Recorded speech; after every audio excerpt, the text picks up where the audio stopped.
Hi guys, welcome back to CodeMasterCoach, your medical coding tutor.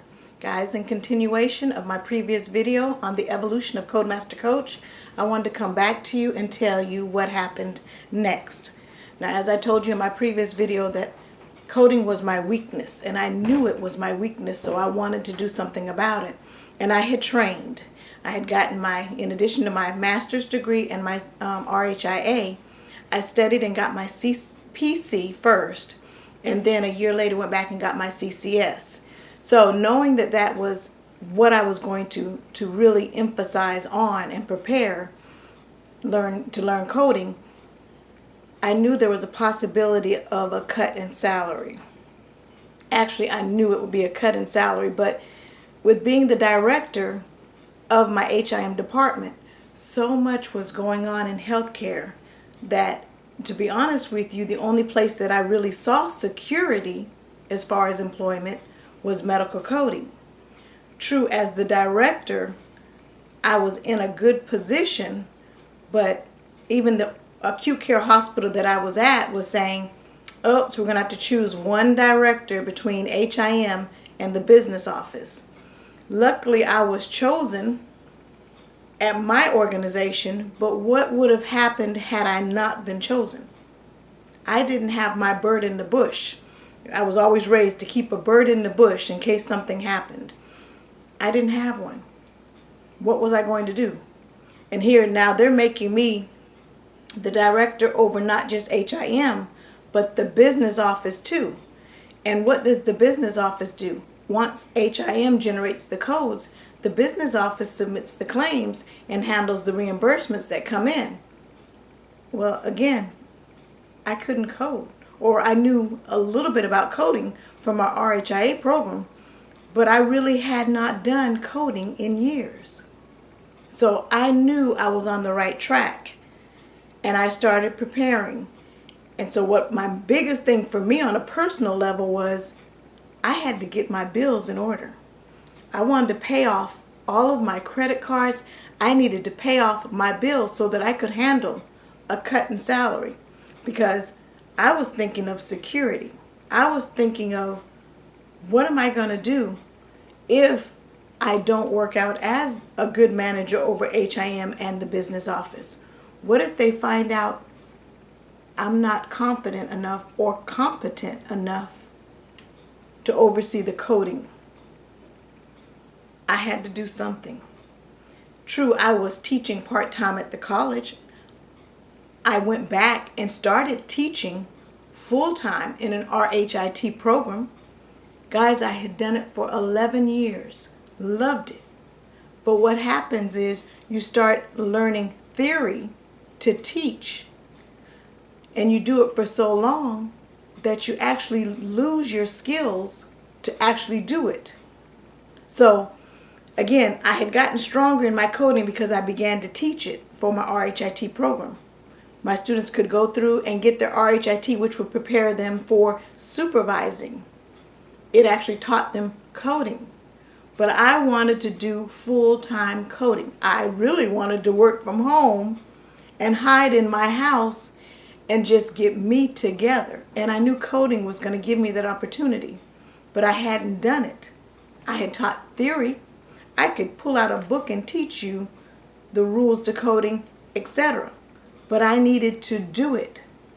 So I posted my resume on Monster. I posted my resume on Indeed.com. And I started getting recruiters calling me. And the right recruiter reached me at the right time. I had had a bad day at work. And on just before lunch, a recruiter contacted me. And I asked that recruiter to call me back on my lunch break on my cell phone. And I got outside of the facility and I answered that call. And I listened to what the recruiter was offering.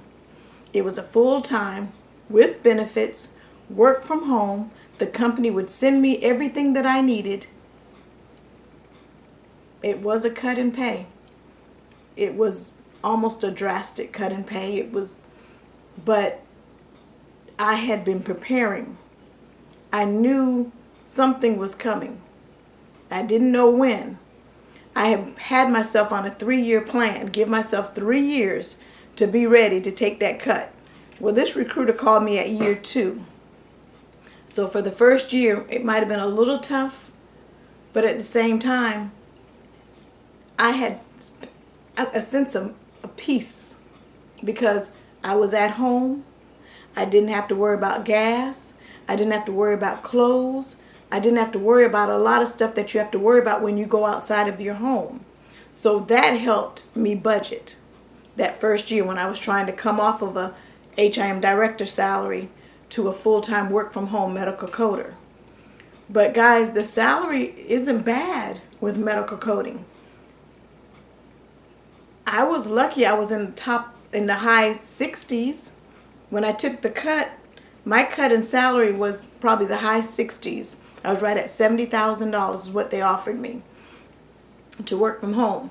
And I was at a point where I could handle that. I could do that. So that's what I did. I started working full-time from home. But guys, it wasn't easy. When I first started doing the coding for this company, remember I had done theory, teaching. I had been in the HIM department. I saw it. I had never actually done it. So my first audit, because when you first start working for a company, they'll put you under like an audit, a probationary time where you have to actually code charts, and they'll audit your charts before they release you full-time into coding for companies. And with the audits, you have to make 95 or above. I can remember getting my first audit and I made a 91 or a 92.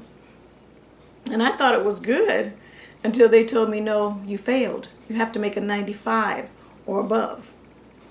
Well, you better believe I buckled down. I tried to figure out what I was doing wrong. Because what you will learn, especially what I'm preparing now with my coding program, is there's more to coding than looking up the diagnoses in your code book and from your alphabetic index and confirming it in your tabular. There's a little more to coding than that. Actually, there's a whole lot more to coding than that. That's just the entry. So I had to learn that. There are other tools, there are other resources, there are other guidelines.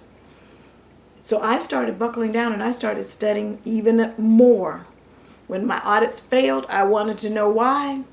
What I would do is you're expected to work your 8 hours. I loved working from home. They told you here's your full benefits. We're even sending you all the equipment that you need. We're giving you all the resources that you need. You can even choose to work 4 hours in the morning, take a break, and 4 hours in the evening, or work your straight 4 hours, get up early, 6 a.m., no earlier than 5 a.m., and then no later than 10 p.m., just as long as you get your 8 hours in. So what I would do was, I knew I was expected to work during that time. And when I got off, I started pulling out my audits, trying to figure out what I did wrong. I even started preparing lesson plans or study guides for me to study when I would get something wrong. The teacher in me came out, and I used that to my advantage. And then with making the lesson plans and studying those over the weekend or on my time off, to get myself together and figure out what I was doing wrong. Oh, what was I not grasping? I did this, guys, for 5 years straight. Started passing my audits. Then when the auditor would find something wrong and I'd go back and research, I would challenge my auditor. If I would just miss an audit by a 94, I'd even pass an audit with a 96, and if they found something wrong, I would check it. I challenged my auditors. It got to the point where my auditors were calling me, asking me, how'd you get this? What'd you do here? So I turned again. That situation, I had to turn it around. But that's how I study. If I do something, if I find something I'm going to do, I have to make it into a learning plan or a lesson plan for me to refer back to. And that's what I love doing. And that's when I started YouTube. As I would study things and learn them my way, and you guys can tell from my videos, I take information that's in a guideline and I put it in a study type way so that I could learn it. And that's how I started with YouTube. And what I did with YouTube was, as I was preparing those lesson plans, I didn't want them to go to waste. I put a lot of time and effort in them, so I figured why not post it on YouTube. So that's what I did. I started this channel, CodeMasterCoach. And I just said somebody can use this information.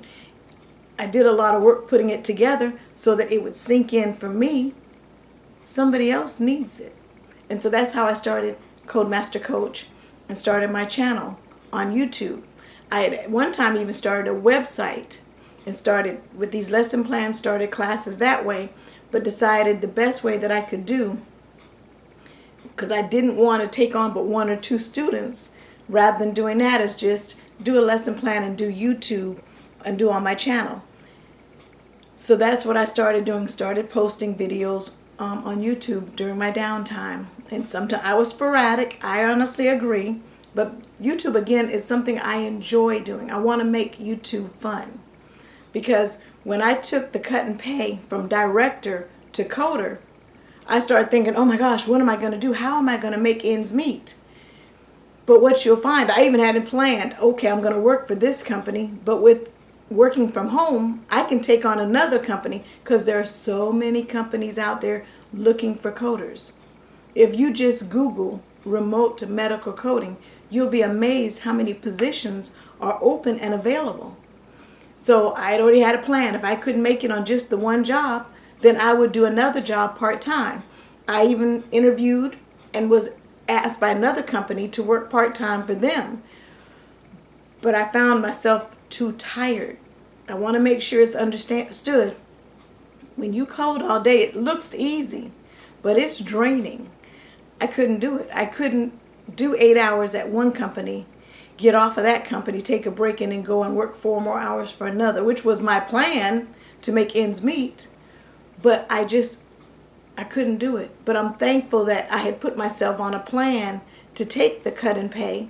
I had paid off my credit cards. I paid off all of my bills so that I could then just have my standing ones that I can't help, my house payment, cable, phone, whatever, the insurance, my regular bills that I'm going to have no matter what.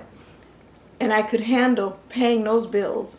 And then with not all the extra money for clothes and gas and car maintenance and all of that, I managed. I enjoyed it. I enjoy working from home. I enjoy being able to be home with my children and see them off in the mornings and be here in the evenings when they come home. I enjoy being able to take my time and cook dinner for my family. So I'm learning and I'm trying to make the best of this now at home. I feel like I'm in another phase. I was in management. I was doing what managers did. To me, I call it bureaucracy when it gets to the point where it's not what you know, it's who you know in management. I got tired of that. And I just wanted coding. I wanted to be able to come home, read my charts, assign my codes, log off. Get up the next morning, log on, read my charts, assign my codes, log off. Don't deal with anyone unless I have to. It can be good, it can be bad. It could make me more of an introvert. I don't go outside my home much. I don't network like I used to. I'm just at a point where I just didn't want it after being in it so long. So I enjoy the educational side of it, and that's what I've tried to make the best of. So that's what happened with CodeMasterCoach. I knew I had turned that weakness into a strength, and I wanted to share it with others. So guys, that's the evolution of CodeMasterCoach. Feel free to email me, at CodeMasterCoach@gmail.com. Leave your comments, leave your questions. If you like this video, give me a thumbs up. And if you haven't already, subscribe to my channel. And thanks for the ideas. I see you guys is giving me ideas about questions that you have. Do a video on this, do a video on that. And I'm trying to respond to them all. But that was one of the biggest things, is where did CodeMasterCoach come from? So that's giving you my history, how I ended up in coding full time. All right, guys, that's it. Thanks. I'll see you in the next one.